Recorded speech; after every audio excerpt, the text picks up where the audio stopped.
The room goes quiet before the image even finishes rendering.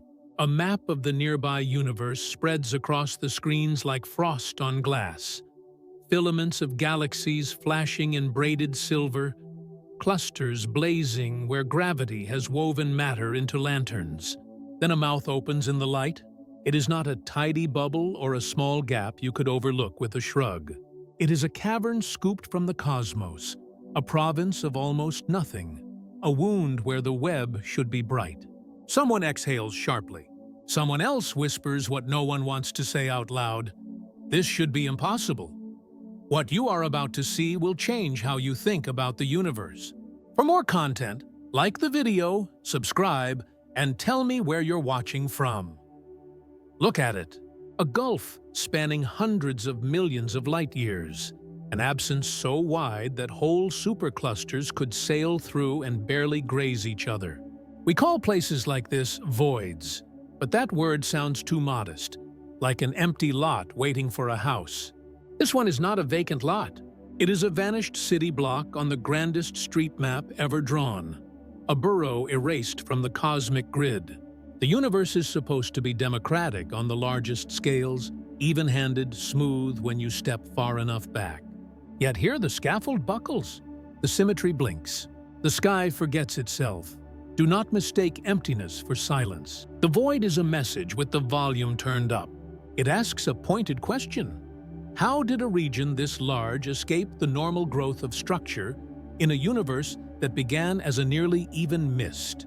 The first light wrote its patterns in a whisper of ripples, tiny crests and troughs etched into primordial fire. Over time, gravity gathered the crests into filaments and walls. Matter trickled away from the troughs, evacuating them like water draining from low basins after a storm. That is the story we tell, the story that links dark matter, dark energy, and the statistics of ancient noise into the model that carries modern cosmology. But this chasm looks like a paragraph torn from that story. It is not merely vacant. For its scale, it is too vacant. Imagine a balloon inflating unevenly, a patch of rubber that stretches faster than the rest, leaving a thin, ghostly film. That is the kind of metaphor that helps, but it does not satisfy because the balloon is not free to choose. The physics should corral the growth, keep the extremes rare and gentle. Here the extremes are not gentle. Here the balloon feels like it skipped a heartbeat and never caught up. The stakes are not academic. Galaxies do not arise in isolation from their neighborhoods. If the cosmic web is the forest, then this void is a clearing blasted by a wind that never stopped. Where the web is thick, gas cools, stars blossom. Heavy elements pass from one generation of suns to the next like heirlooms. In the deep clears, the air is thin and the fire struggles. A giant void edits the biographies of galaxies that dare to live at its edge, and those that form in its heart may be so faint that the night hides them like fireflies in fog. If the clearing is too vast, perhaps the seedlings never take at all. Listen closely to the language of the map. It is not just a picture, it is a census.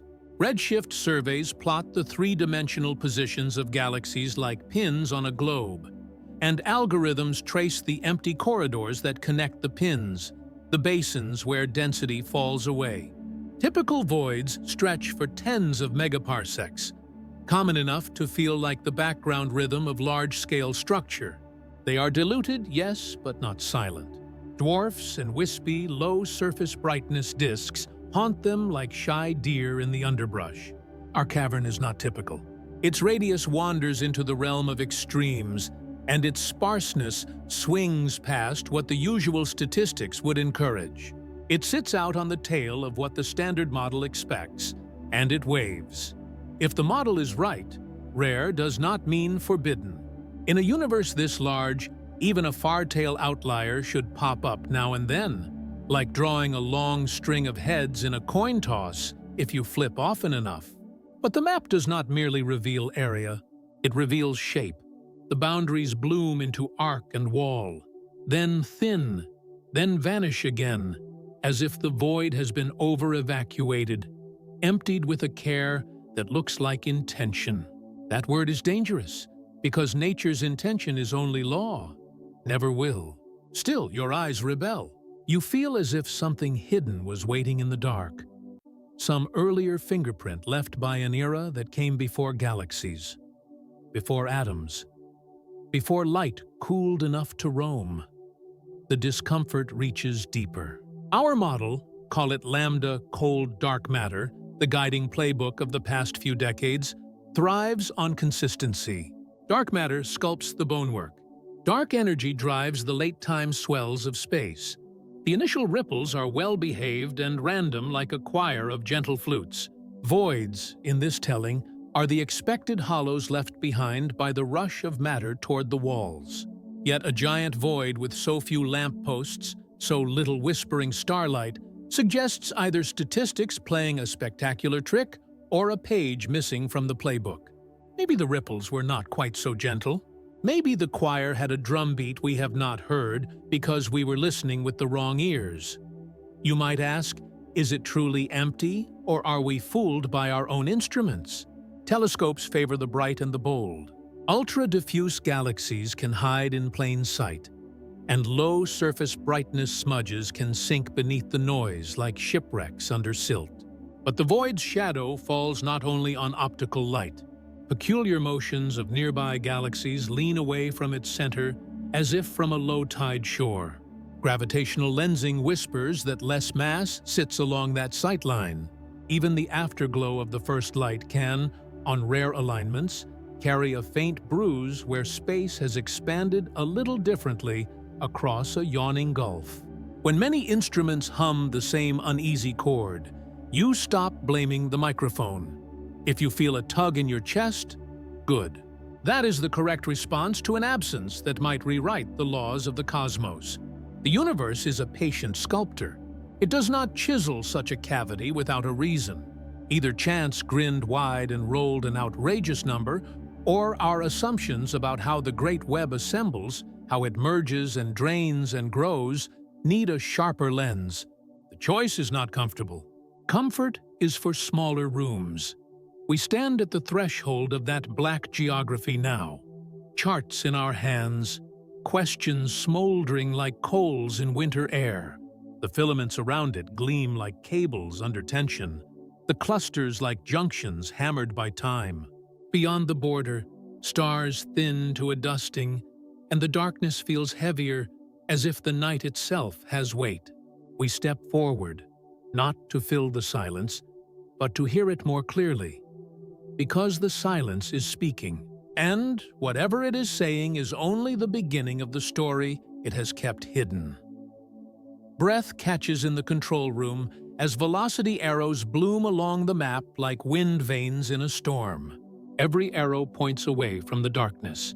Galaxies at the border drift outward as if a tide were pulling them by the ankles. You can almost feel the undertow in your own ribs. This is not chaos. It is choreography written by gravity on a stage as wide as imagination allows. Picture the first moments after the ancient fire cooled enough to let light run free. The baby universe is not perfectly smooth. It is freckled with tiny ripples in density. Crests and troughs no stronger than a sigh in a cathedral.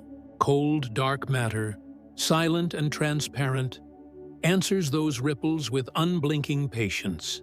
Where the density is a hair high, gravity tucks matter inward. Where it is a hair low, matter drifts away. The crests gather threads, the threads braid into filaments, and the filaments knit a scaffold of walls that ring the sky like the grain lines in old wood. The troughs, robbed of their share, become hollows. This is how a web grows from a mist, not at once, but steadily, like frost advancing across a window pane. Voids are the negative space of that art. They are not mistakes. They are the places matter leaves as it is pulled elsewhere. The low bowls that get lower as the surrounding ridges fatten. In the standard picture, these bowls are common. They span tens of megaparsecs, roomy enough to hide dwarf galaxies in faint drizzles. The dwarfs do not march in parades. They haunt the quiet lanes, gas-rich and low in shimmer, their starlight thinned by youth and distance and the soft hand of time. The walls around them, meanwhile, thicken and crackle with birth and death, with gas cooling and stars kindling and blowing metals into the wind. As ages pass, voids do not sit still. They migrate and merge. Two hollows slide together like soap bubbles in a sink, their boundary wall thinning until it gives way with a ripple that runs for millions of years. When walls around a basin collapse into denser filaments, the drained interior swells. The center drops in density, the edge sharpens, and the flow grows more insistent. Gravity writes an edict, away from the center, toward the lattice. The dance gains speed as the universe expands, like a waltz that stretches the ballroom as it spins. You might imagine the process as landscape weather. Mountains gather the snows, valleys lose them. The meltwater streams toward deeper channels, and the high country brightens with ice. The lowlands dry. In cosmology, the snow is matter. The streams are gravitational flows, and the weather never stops. Under this weather, most voids keep a memory of their origins. Not barren, just sparse. Not silent, just hushed. Now stare into the mouth we found. The usual script falters. The measured radius drifts far beyond the neighborhood of ordinary hollows, and the population count sinks farther than comfort allows. In a universe governed by gentle random ripples, an underdensity of this size and this depth sits out on the long tail of probability, rare enough to raise eyebrows even across the widest surveys. Rare is permitted, but the emptiness here bites deeper than the size alone would predict. It is as if a valley not only broadened across half a continent, but also sank an extra canyon floor beneath the mapmaker's feet. Statisticians in the back row start whispering. They speak of tales and significance, of how many skies one would need to survey before finding a void this large and this clean. Modelers glare at the plots and hunt for ways the void could have grown so extreme without breaking the rules. Voids confuse, that helps. Walls can collapse and drain matter more efficiently. That helps too. Yet the arithmetic keeps glancing toward the edge of what the standard picture usually serves. Each adjustment is like shaving slivers from a ledger that still refuses to balance. The galaxies near the border join the conversation with their motions. Peculiar velocities lean outward, gentle but coordinated, like a crowd taking a collective step back from a sudden drop. That is what a deficit of mass does. It relaxes the gravitational grip, letting expansion carry matter away a little faster along that line of sight. The pattern is not absolute proof of unusual emptiness, but it hums in harmony with the map.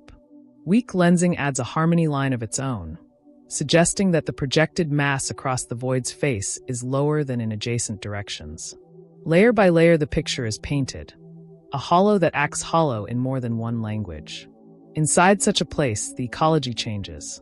Gas density drops and takes pressure with it.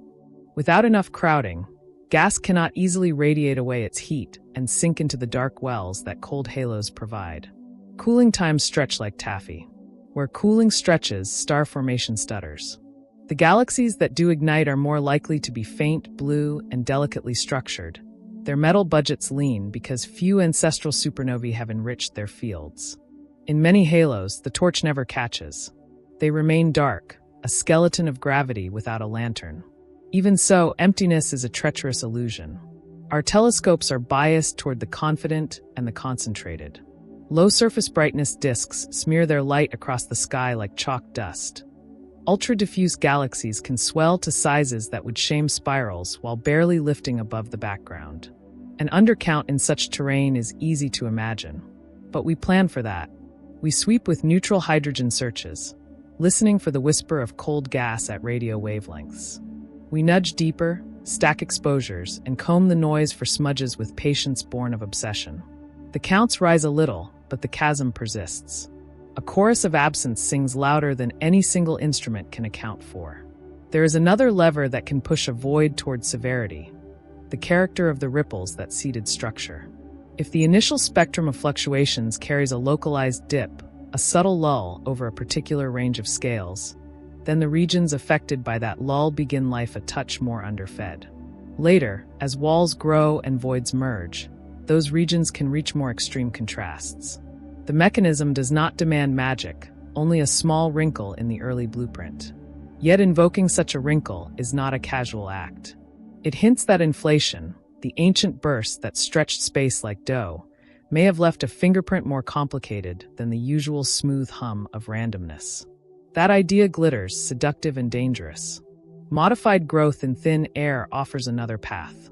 Some speculative models tweak gravity or the behavior of dark energy in low-density environments, letting voids enlarge a little faster than walls can compensate. In high-density regions, the tweaks hide. In hollows, they speak. If the universe harbors such a trick, voids become the best eavesdropping posts we have. But ideas that touch gravity's script demand evidence that can stand in hard light. Every whisper must be tested against the way galaxies move, the way the web echoes through the background glow, the way structure clusters on many scales at once. The team in the room splits into two moods. One group leans toward patience, toward the argument that a rare draw will happen when you pull enough cards from the cosmic deck. The other group cannot shake the sense that the deck has a crease in it, a bend you can only feel when your fingers run across a region this vast. You watching can feel that crease too, even if you cannot name it. Numbers will not decide this on their own. Maps will. Motions will. Light that has crossed a deep gulf will. Out beyond the border, the void's interior waits, thin as breath on glass, whispering with the kind of quiet that magnifies every small sound. Somewhere in that hush, a clue is hiding, and every instrument we own is being turned toward it. The next move will demand more than a glance. It will demand we step into the darkness and let our measurements find whatever the darkness is trying to tell us. The lights drop as a fresh slice of sky arrives on the wall, not a photograph, but a sculpture made of distances. Each galaxy is a bead threaded along invisible strings, its redshift turned into depth, its spectrum translated into a yardstick of expansion. The picture breathes. Near becomes far. A flat map ripples into 3 dimensions, and the hollows stand out like footprints pressed into fresh snow. Someone taps a key. The algorithm wakes. You hear the name whispered, watershed, borrowed from mountains and rain. Imagine pouring water over this cosmic terrain. It flows away from the ridges of high density and collects in basins, each basin a candidate void, each divide a wall. The code lets virtual streams run until every drop finds a home. Then the boundaries harden. A second algorithm sharpens the edges with Voronoi cells, slicing space into neighborhoods where each galaxy claims the ground it is closest to, carving a mosaic with straight lines that, together, trace the curve of nothingness. It is geometry in service of absence, mathematics tuned to hear the quiet. You can feel the machine's patience. It does not trust a single pass. It peels the data from different surveys, each with its own heartbeat and blindness. Some maps chase bright spirals and luminous red giants. Others court the faint, the low-contrast smudges that the night almost swallows. No survey sees everything. Magnitude limits act like weathered glass, blurring the subtle. Surface brightness thresholds are harsher still, muting galaxies that paint their light too thinly across the sky. If you rely on these alone, a void can look emptier than it is, like a town scene from too far away where only the street lamps register and the porches vanish. The team answers bias with strategy. They stitch together catalogs that reach to different depths and favor different species of galaxy. They simulate the same selection cuts on artificial skies whose true contents are known, then ask whether the algorithms would detect a void that matches those planted scars. Each rehearsal is a stress test, a way to stop wishful thinking from dressing up as discovery. When the stitched map still reveals a hollow shaped like the one that startled the room, shoulders unclench only a little. The air remains taut. Distance brings another clue: motion. Galaxies do not follow expansion like leaves floating down a river.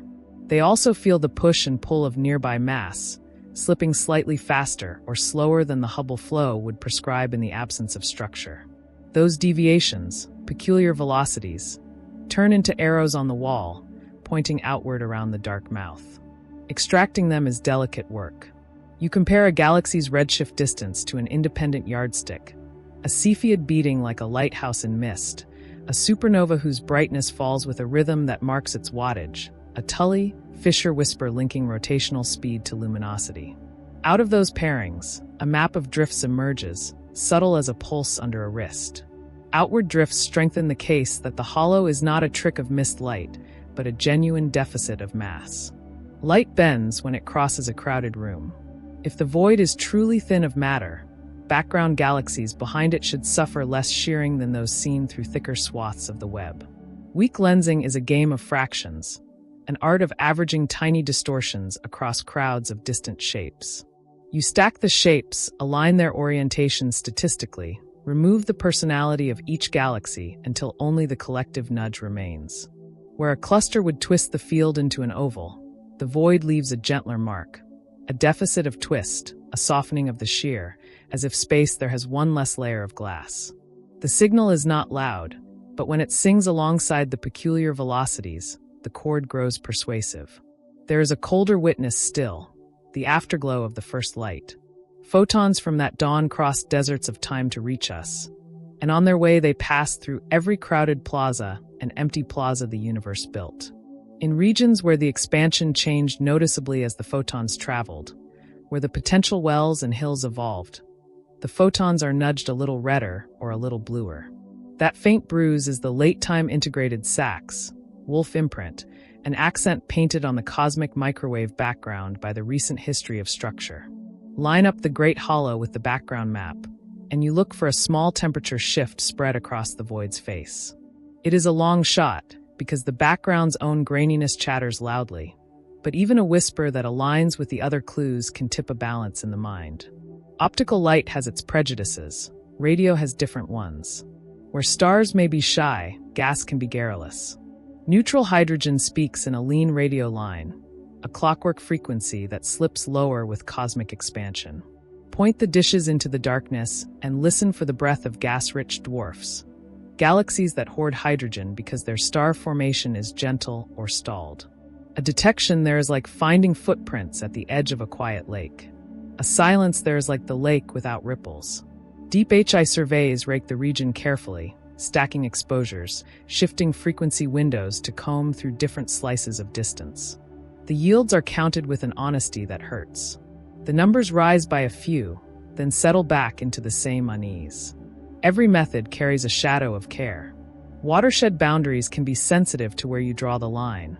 Voronoi tessellations may carve too rigidly when reality blurs. Peculiar velocity maps depend on distance ladders that still argue among themselves about rungs. Weak lensing demands a godlike calm from the atmosphere and a precise understanding of how a camera warps a pinpoint into a smudge. The microwave background is a storm of ancient static where small new patterns drown easily. Radio beams pick up foregrounds from our own galaxy that must be subtracted like stains from old paper. None of these flaws alone can birth a phantom this grand. That is the point. You are not trusting a single candle. You are trusting a roomful of candles whose flickers line up with one another. Watch how the team fights its own confirmation bias. They rotate the sky, test control regions, perform null tests designed to find something only if a human error has been smuggled in. They let independent groups run different codes on the same patch, refusing to fall in love with a single pipeline. They withhold the coordinates from colleagues and ask them to identify the largest hollows blind. The answers converge on the same scar. If you have ever tried to deny a footprint that keeps reappearing in fresh snow, you know the feeling. Behind the main screen, another display compares statistics to a library of mock universes. Each mock is born with a slightly different shuffle of initial ripples, then allowed to grow its web under the standard rules. You are looking for how often a void as large and as clean would emerge in that gallery. The count is not zero. The count is not generous. It lives in a space where nature can say yes once in a while, but not cheerfully. You can hear how that word, cheerfully, lands. The room does not laugh. Bring your eyes back to the wall. The hollow's contour glows in a dim rubric drawn by code and caution. Around it, the filaments rise like suspension cables, thick with galaxies whose light refuses to be ignored. Across the void's face, the background glow of the first light carries a hint that something happened along that sight line. The shears are weaker. The drifts are outward. The gas is scarce. The smudges that should have been plentiful are not. You are staring at a hole in the sky that behaves like a hole in the sky even when you step through multiple lenses of evidence. Now the question tightens. If mapping confirms the scar, if multiple messengers nod toward the same emptiness, what hidden ingredient made this basin so deep and so wide without breaking the rest of the web? The instruments keep listening. The algorithms keep carving. The void does not answer. It waits, and the waiting feels like a hand on your shoulder urging you to look one layer deeper. The telescope slews, and the starfield thins like breath fading on a mirror. You feel it as a change in pressure, a hush that settles not on the ears but on the bones. Inside the abyss the light is different, not by color, not by tone, but by scarcity. The way a winter forest lets you see farther between the trunks because so few branches get in the way. The darkness is not empty. It is underfed. Gas here is a rumor. In denser quarters of the web, clouds collide and crumple. Shocks bruise the plasma. Radiation leaks away as if the gas were sweating off its heat, leaving it cool enough to sink into halos and ignite stars. In the void, the gas drifts like thin smoke across a cathedral floor. The parcel densities are so low that atoms take their time bumping into neighbors, and without enough collisions the heat refuses to leave. Cooling times stretch from ages to epochs, lengthening into spans so wide that a single cloud can live out a dozen galactic generations without ever dropping its temperature to where gravity can clench a fist. Picture trying to grow a skyscraper in the Stone Age with no cranes, no steel, just wind and resolve. The blueprint exists. The tools do not.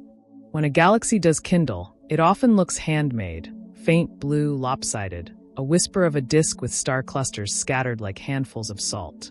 These are not the grand spirals whose arms blaze with nurseries. These are gas-rich and modest, their starlight budget thrifty, their shapes easily bruised by the smallest tides. You can trace their histories and their chemistry. In the crowded arteries of the web, generations of stars have forged heavy elements and thrown them into space. A rain of iron and oxygen, a tide of carbon and silicon. Here that rain is a drizzle. Metallicity sits lower, not by accident, but by arithmetic. Fewer supernovae have pounded their signatures into the gas, so the next stars form with fewer metals to cool them and fewer dust grains to shade them. Their light is like a voice that never learned to shout. Spin becomes a delicacy in this diet of thinness. In the busy city of filaments, galaxies feel torques from passing masses, spins traded in a traffic of tides that line up angular momenta with the local shear. In the void, shear has a softer hand. The tidal field is lazy, and the moments that twist halos are fewer, so the directions of spin can wander. You find oddities. Disks tilted in ways that would be ironed flat in denser company, bars that seem overgrown in small systems, warps that have not been smoothed by the jostle of neighbors. The angular momentum histories here are like footpaths instead of highways, grown from habit rather than planning. The background radiation of the cosmos, the ultraviolet wash from quasars and starbursts, arrives unchallenged. In crowded places, gas nests behind walls and filaments, pooled in shadows where ionizing light weakens. Inside the void, shade is rare. Photons roam like inspectors with flashlights, ionizing hydrogen and helium, heating what they touch, making it even harder for small clouds to collapse. There is a threshold below which a halo, though made of dark matter and technically ready to host a galaxy, stays starless because the gas it might trap is kept too warm and too ionized to settle. The void favors that threshold. It is an editor with a firm red pencil, striking out the smallest drafts before they become stories. Dark matter has no such hesitation. It gathers quietly, invisibly, weaving halos with patience that ignores the shyness of baryons. The abyss is threaded with wells that never light, a skeleton map of gravity that the eye cannot see. You can infer those wells from the motions of the few luminous dwarfs, from the way streams of neutral hydrogen bend, from the gentle tug on starlight as it slips past. Imagine a city at night with the electricity cut in whole districts. The streets and buildings still exist, but your gaze catches only the headlights of the rare car. Most of the architecture waits in darkness, complete and unused. If you could ride a beam through this country, you would cross deserts of tenuous plasma filament into strands too pale for optics, warm enough to glow softly in ultraviolet and soft X. Ray if your eyes could widen far beyond their design. That is the warm, hot intergalactic medium. The missing ledger line in the cosmic baryon census. Not truly missing but hiding in the dim between.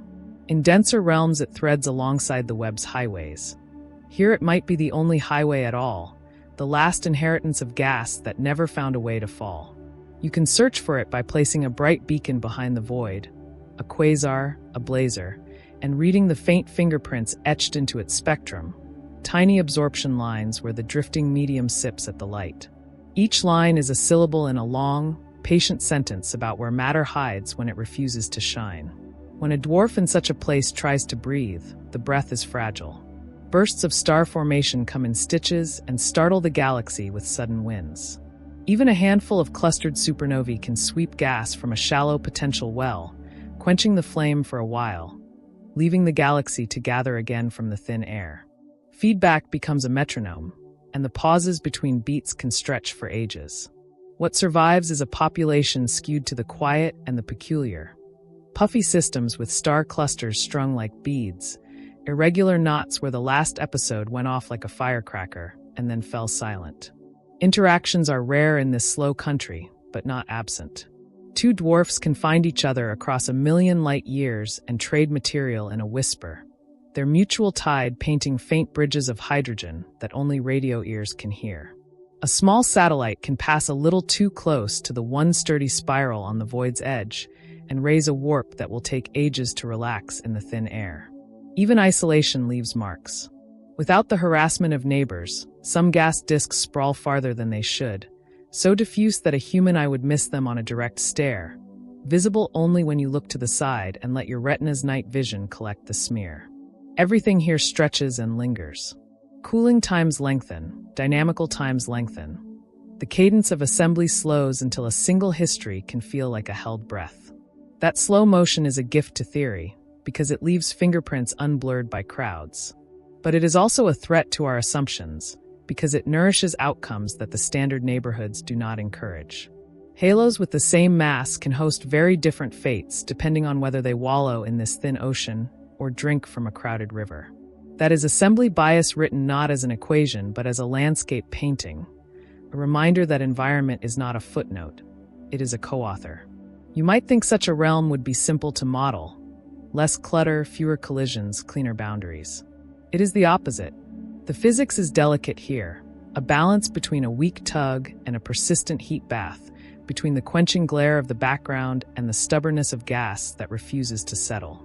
Small errors in how you treat cooling, feedback, or the timing of reionization can turn a dim dwarf into a ghost or summon a population that reality will not supply. Simulations that sculpt the crowded web with confidence can falter in this silence, like musicians who master fortissimo and then struggle to keep a beautiful pianissimo steady. Inside the void, time feels elastic. The few lanterns you do see seem to float farther apart with every glance, their distances swollen by expansion and by the way emptiness multiplies space between islands of light. You listen for the faint hiss of hydrogen, you comb for metal-poor stars, you measure the tilt of disks that should have been ironed flat long ago. Each clue sharpens the silhouette of a place that should not be this austere. Yet the deeper you look, the more the silence presses in, as if the void were guarding a reason it is not ready to divulge. The monitors flicker with rival universes, each one an experiment in fate. You can feel the room tilt between two instincts: accept an outrageous roll of the cosmic dice, or admit that the dice may be marked by a hand we have not named. The tension is not decoration. It is the hinge on which whole models swing. Begin with chance, the sternest judge and the fairest. In the standard script, the early cosmos carries a soft grain, tiny ripples seated in the first fraction of a heartbeat when space expanded like dough in an oven too hot for language. Those ripples are random in the dignified way a fog of radio static is random. Over ages, the crests grow, the troughs relax, and a network emerges, rich in filaments and honest in its hollows. In such a universe, a giant void sits in the far tail of the distribution, improbable but law-abiding, like flipping heads again and again on a coin that has never heard of pride. If you survey enough sky, rare things happen. One can be forgiven for calling this gulf a spectacular coincidence. Yet the eyes in the room keep drifting back to the depth of the hollow, to how clean the interior looks, to how the outward flows feel synchronized. Coincidences do not argue, but they do not reassure either. Another screen glows with a different proposal. The blueprint itself may have a wrinkle. Imagine the primordial orchestra missing a few instruments over a narrow range of notes, a lull in power at scales that would later set the size of large voids. The name for that is a feature in the initial power spectrum, a dip that inflation could have sculpted if its expansion stuttered or its field slid across a small shelf in its potential. Such a shelf does not break physics, it complicates the melody. Regions born under that lull start slightly more undernourished. As structure grows, their deficits compound. Voids there merge into hollows deeper than their neighbors, like valleys carved through softer rock. The attraction of this idea is its efficiency. A small change early can echo loudly much later. The danger is its ambition. It asks you to revise the story of how the first patterns were stamped into everything.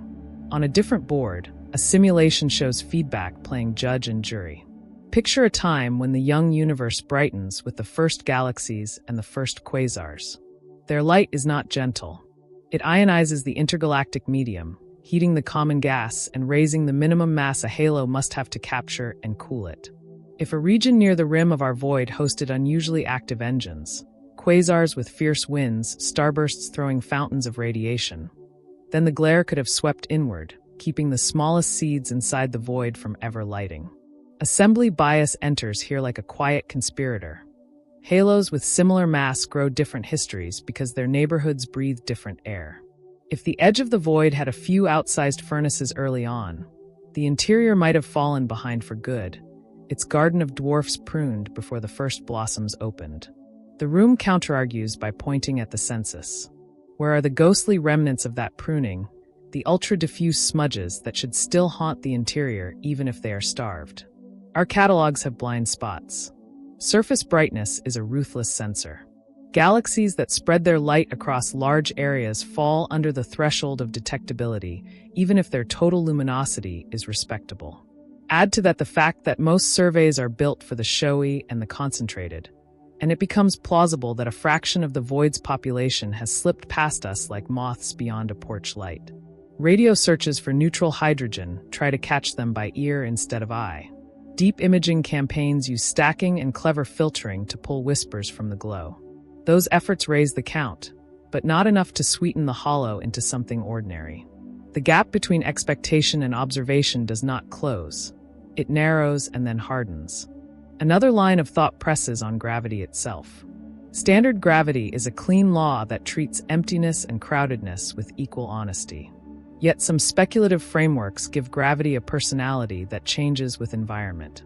In thin regions, the effective strength of attraction can shift, or an extra degree of freedom can stir the dynamics in ways that subtly accelerate the evacuation of voids. In dense regions, screening mechanisms hide the modification, keeping galaxy clusters and solar systems compliant with the strict tests they have already passed. If such chameleon behavior exists, voids are where it would betray itself. Patterns of galaxy motion at the rim, the exact way lensing weakens across the face, the dialect of the integrated sachs-wolfe imprint. Each offers a place to interrogate gravity without presuming it is the same everywhere. The promise is exhilarating. The caution is absolute. Every claimed deviation must survive a storm of cross-checks, because gravity is the spine of the whole story. Then there is the possibility that the void is not one creature but many stitched together, a palimpsest of earlier hollows that merged with unusual efficiency. In that scenario, geometry does part of the work. If surrounding walls collapsed along just the right axes, matter would drain preferentially into a few filaments, starving the interior faster than average. The merger history would leave scars, a lopsided boundary, subtle subvoids nested like soap bubbles caught in the act of union, faint streams along which the last dwarfs flee. The outward peculiar velocities would cluster into channels rather than form a perfect ring. Observers scrutinize these patterns the way a forensic analyst studies a footprint for weight and stride. Some features cooperate with the merger tail. Others ask for an extra hand on the scale. Every avenue you walk demands fresh measurements. A feature in the primordial spectrum begs for cross-correlation with the background glow's tiny anisotropies and with the statistics of void sizes across many skies. A feedback-driven desert calls for ultraviolet and soft X, ray absorption studies that can reveal heated gas even where stars refuse to form, and for archaeology of star formation histories in the few survivors at the rim. A census problem insists on deeper exposures tuned to low surface brightness ghosts and on blind surveys in neutral hydrogen that can hear what the eye keeps missing. A modified growth law needs exquisite maps of shear and motion that can tell whether emptiness bends space in exactly the way the standard script predicts. Each of these is hard. None is optional. You, watching, are more than a spectator. Ask yourself where you would put your bet if the night demanded stakes. Would you side with a rare draw because nature is patient enough to produce one strange pearl across a cosmic ocean? Would you risk that the first moments left a quiet fingerprint we have only now learned to feel? Would you accuse our instruments of timid vision and double down on the hunt for the faint and the flat? Or would you invite gravity to reveal a quirk it has hidden for ages? The choice is not a vote. It is a plan for which tools to sharpen first. The cameras keep exposing. The dishes keep listening. The background glow keeps humming its old song while we tilt our heads to catch a new harmony under it. On the screen, the void remains spacious, severe, and unembarrassed, like a question carved into the sky. Somewhere behind that question is a cause that will not be coaxed by wishes or swept away by rhetoric. It will yield only to a pattern of evidence that clicks into place with the precision of a lock. The teeth of that key are being filed right now, and the sound of the filing is the only thing that cuts through the quiet. A fresh field of background galaxies floods the monitors, each one a tiny oval, each one a test mass etched by time. The analysts speak in hushed tones, as if a loud voice could smear the shapes. You can almost hear the geometry creak. If the hollow thins the sky's fabric, the smear should ease across its face, a slackening of shear that only statistics can catch. The code grinds through star fields, subtracting instrument scars, unwarping the camera's glass, averaging ellipticities until personalities cancel and only the collective nudge remains. The pattern emerges like breath on cold glass, a deficit of twist where the void sits, gentle and real, as if a hand had pressed softly on the lens of space. Weak lensing is not a photograph. It is a confession extracted from thousands of witnesses who each saw too little.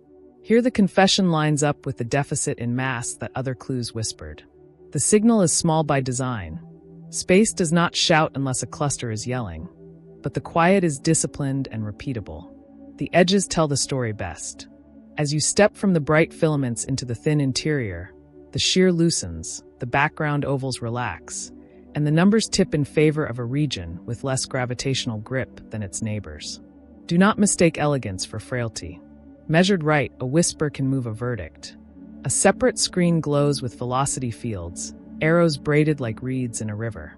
Galaxies on the rim lean away from the center, their speeds deviating by exactly the sort of handful a deficit of mass would permit. Extracting those peculiar velocities requires a toolbox that borders on audacity. Standard candles with ironclad rhythms, distance ladders that stack rung upon rung without wobble, calibrations so tedious they feel like penance. The payoff is a map of motion that reveals where gravity speeds the Hubble tide and where it slackens. Around the giant hollow, the tide runs a touch faster outward. The current is not a surge, it is a persistent drift, the kind that, given ages upon ages, evacuates basins and sharpens boundaries. Now tilt your gaze to the oldest light.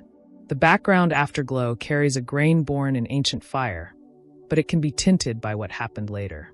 Photons crossing a landscape where gravitational potentials slowly decay pick up a slight energy change, arriving a shade warmer or cooler over large patches of sky. That is the integrated sachs-wolfe accent, the late-time echo of structure growth under dark energy's sway. When the line of sight threads a super void, you look for a broad, faint bruise in temperature that sits where the hollow sits. The background is noisy with its own weather, and the bruise is never crisp. Yet when many maps are stacked and carefully filtered, a low-contrast dip aligns with the void's footprint. It is a marginal detection that tempts skepticism, which is exactly what you want, because a claim that touches the bones of the model must earn its oxygen. Still, the alignment scratches at the door of your caution. Space is leaving a signature in more than one language. You ask, what about the galaxies that do live near this borderland? Their histories should record the pressure of emptiness the way tree rings record drought. In denser parishes, star formation histories show fat bands of activity punctuated by lulls. At the rim of the void, the bands thin. Spectra lean bluer for longer, metallicities sag lower, and chemical clocks tick with a patience that betrays fewer ancestral supernovae. Sizes drift upward at fixed mass, as if with fewer encounters and weaker tides, disks were allowed to sprawl. Surface brightness slides downward, and the outskirts of profiles glow with diffuse stars that would have been tugged and trimmed in a busier town. Each measurement is modest, but together they sketch an ecology tuned by scarcity. Dwarfs in this neighborhood speak in bursts. Look close, and you find star clusters with ages that come in clumps, an archaeology of spurts and stalls. Gas fractions are higher than their cousins in the walls, because much of the fuel never found the pressure cooker needed to turn efficiently into stars. When supernovae do crackle, their winds escape more easily, metal-enriched gas fleeing along shallow potentials into the emptier lanes, leaving behind systems that must rebuild from the lean remains. You can read that cycle in ultraviolet halos that cling to faint galaxies like the last smoke after a small fire. Beyond the luminous lies the ledger we almost lost, the warm, hot intergalactic medium, the filaments of thin plasma stretching between whatever galaxies bothered to light. If the void is honest, it should still carry strands of this medium, not dense enough to glow brightly on their own, but eager to nip at the spectrum of any bright beacon that sits behind them. Place a quasar along the line of sight, and parse its light with a spectrograph sharpened like a razor.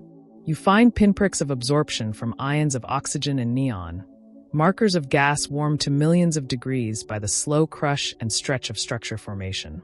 Column densities are small, velocities are coherent, and covering fractions inside the projected area of the void dip below what busier patches show. It is not a desert without dune grass. It is a prairie in winter, austere and alive if you know how to look. Even the faint background of ionizing photons can be weighed here. A rarefied environment offers fewer shadows, so the metagalactic radiation field writes its influence with a heavier pen. Lyman alpha forests in background spectra thin out across the void's angular face, their absorption lines spaced a little farther apart, their depths shaved by a radiation field that seeps in without many walls to dim it. From those thin thickets, you can infer the mean free path of high-energy photons and test whether the ultraviolet bath is as uniform as we like to assume. It is not uniform. It breathes with environment, and the void is a lung. Each of these consequences ties into parameters with names that feel like code phrases. Bias factors, growth rates, amplitude of matter clumping, spectral indices that calibrate what the early orchestra played. Void statistics turn into constraints that complement the loud testimony of clusters and the precise metronome of acoustic peaks. Where the crowded web calibrates how vigorously gravity piles matter, the hollow calibrates how space relaxes where there is less to pile. That dual portrait pins down the matter-power spectrum in a way that single probes cannot, because it forces the model to keep its promises in silence as well as in song. You might wonder whether measuring emptiness at this level is indulgent, a virtuoso exercise far from practical reach. The answer is stamped into the data rates and the blueprints on engineers' desks. Surveys that sweep the sky every clear night will deliver light curves and shapes for billions of galaxies, each a thread in a lensing tapestry where voids will stand out as soft underprints. Space telescopes will pry open the near-infrared windows where low-surface brightness ghosts are less invisible. Radio arrays with fields of view wide as countries will chart neutral hydrogen across redshifts that cover the rise of structure, catching dwarfs that only whisper. Spectrographs tuned to ultraviolet and soft X. Ray will multiply the number of background beacons bright enough to read the faintest intergalactic script. Precision is not a slogan here. It is a promise that the emptiest places are finally within statistical reach. Still, for all the craft, the uncertainty breathes. The sheer deficit could hide systematics that have not yet confessed. The outward flows could mask a more complex tide shaped by faraway mass. The temperature bruise on the ancient glow could be a coincidence written by the background's own weather. The dwarfs at the rim could carry histories muddied by events we have not logged. The absorption lines could be misassigned to foreground webs not part of the void you think you have mapped. Every one of those caveats is a brick you must fit into the arch if you want it to hold.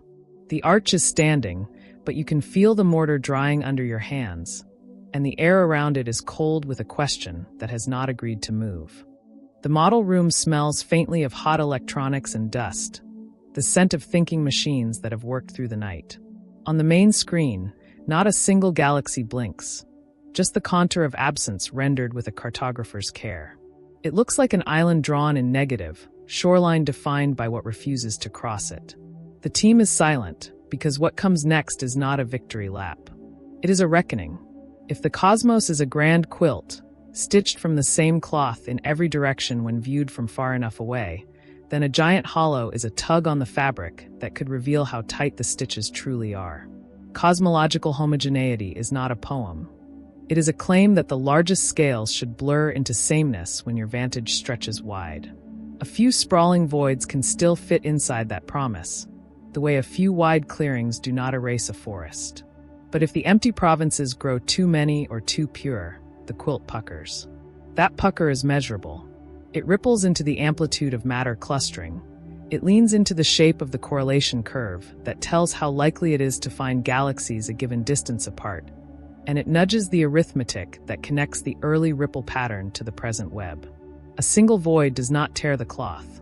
It plucks it, and the note it makes is one more constraint the model must accommodate without cracking. That note carries into growth. Gravity gathers matter with a tempo that can be timed by how rapidly tiny contrasts ripen into filaments and walls.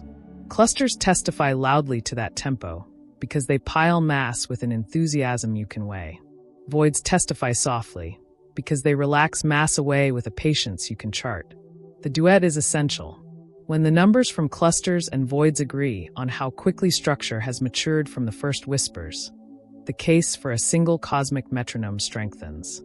When they tense against each other, you hear the suggestion that something in the sheet music, dark energy's pressure, gravity's reach, the character of the ancient noise, deserves a revision mark. The giant hollow is not merely scenery, it is a tuning fork. Strike it, and the ringing tells you whether the orchestra is in tune. Now step down from those altitudes and stand where galaxies take their chances. In the crowded web, a halo of given mass is usually enough to light a city of stars, because gas has every opportunity to cool, settle, and spark. In the hollow, the same mass might host a lantern that never catches, because the background glare keeps gas too warm, because cooling times stretch like taffy, because a handful of winds can sweep a shallow well bare. That threshold, where halos stay dark, where a seed refuses to become a tree, matters far beyond the void. It sets the lower edge of the galaxy population across the universe, fixes the abundance of dwarfs that seed metal enrichment, and calibrates how reionization throttled the faintest flames in the first billion years. The void sharpens that threshold like a blade on stone, because it magnifies the conditions that keep galaxies from being born. Learning exactly where the blade bites is not a detail.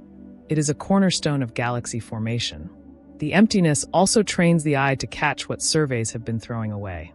Low-surface brightness galaxies, ultra-diffuse behemoths with the glow of a smolder instead of a blaze, gas-rich waifs that sing more loudly in radio than in optical.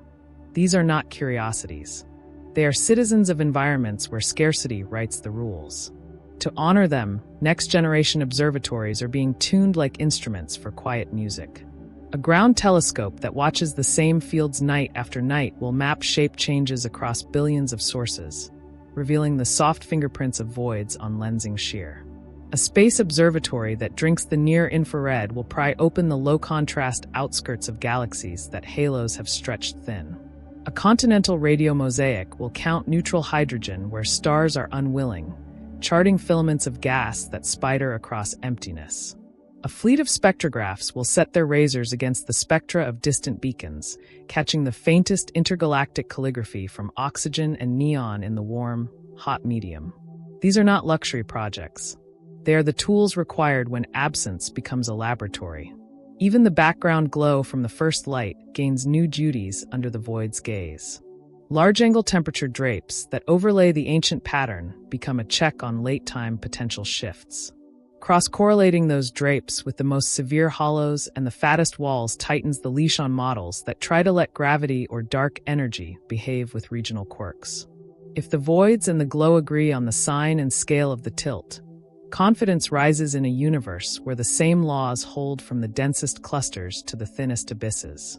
If they argue, the argument will not be abstract. It will be written into maps that anyone can touch with code and see with their own eyes. Listen, too, to what a giant hollow says about bias, the quiet way galaxy light misrepresents mass. In dense quarters, bias can be a slippery function of color and type, tangled in feedback and mergers. In sparse quarters, the relation is simpler, stripped to fundamentals. Calibrating bias in emptiness feeds directly into how we interpret every statistic that relies on light as a proxy for matter. It is a humbling reminder. To weigh everything, sometimes you must stand where there is almost nothing. There is a philosophical weight to all of this that the instruments cannot carry alone. You, watching, are being asked to accept that the universe's most eloquent teachers may be the places that look like silence. A supercluster shouts. A void listens.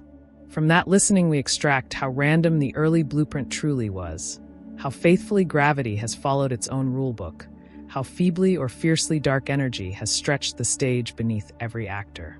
The emptiest provinces are not exceptions to the story. They are the margins where the author's handwriting is easiest to read. Still, the page is not clean. The sheer maps could harbor conspiracies of systematics that only years of cross-checks can exorcise. The outward flows could be leaning under remote attractions that mislead local inference. The faintest galaxies could be hiding behind biases more cunning than we imagined, demanding techniques we have not invented. The warm, hot medium could be patchier than our current beacons admit, a lacework that refuses to be traced without a denser grid of lights. Each uncertainty is an invitation and a warning at once. The screen dims, the hollow hangs there, and the room stays quiet a moment longer. Not because the story has tied itself into a neat bow, but because the shape of the question has become sharper than the answers can yet match. Somewhere between the first ripples and the present web, between a rule that is simple and a world that is not, the giant void is holding a missing sentence.